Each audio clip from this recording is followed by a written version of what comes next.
The state of the economy today is deeply worrying.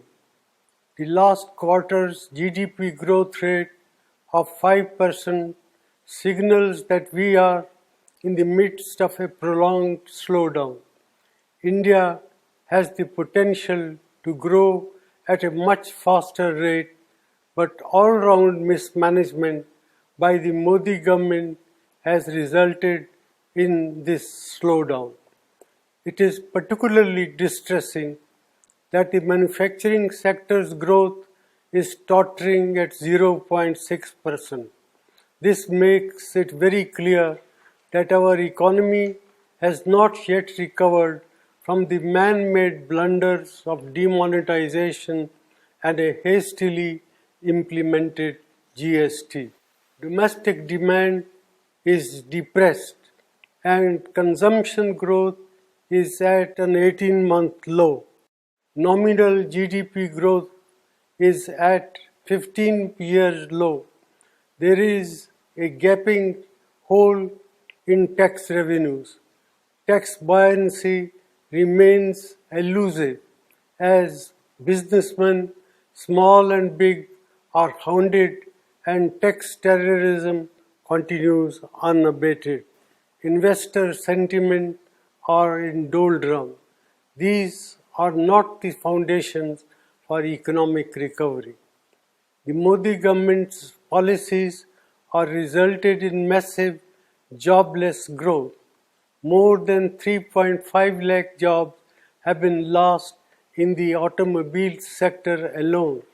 There will similarly be large-scale job losses in the informal sector, hurting our most vulnerable workers. Rural India is in terrible shape. Our farmers are not receiving adequate prices and rural incomes have declined.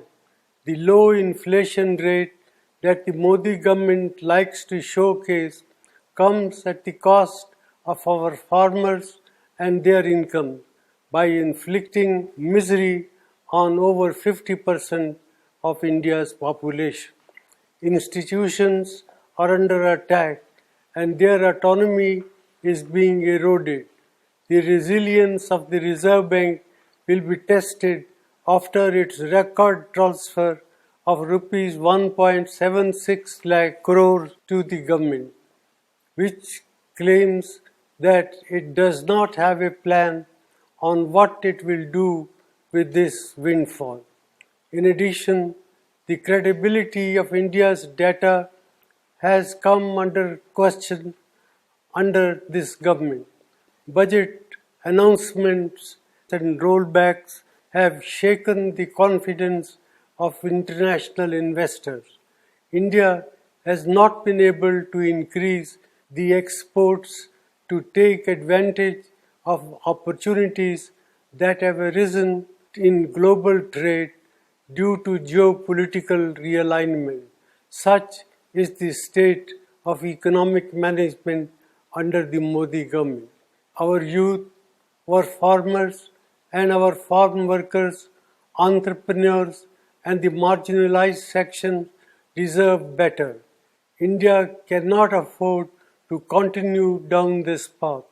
Therefore, I urge the government to put aside vendetta politics and reach out to all sane voices and thinking mind to steer our economy out of this man-made crisis.